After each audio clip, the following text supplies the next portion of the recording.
Hello, in front of me I've got ASUS ROG monitor. In this video I'll show you how to assemble or disassemble it.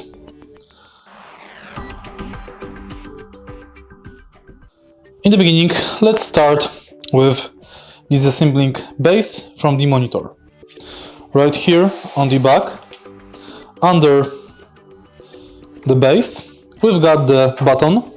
We have to push down and now we can release the base.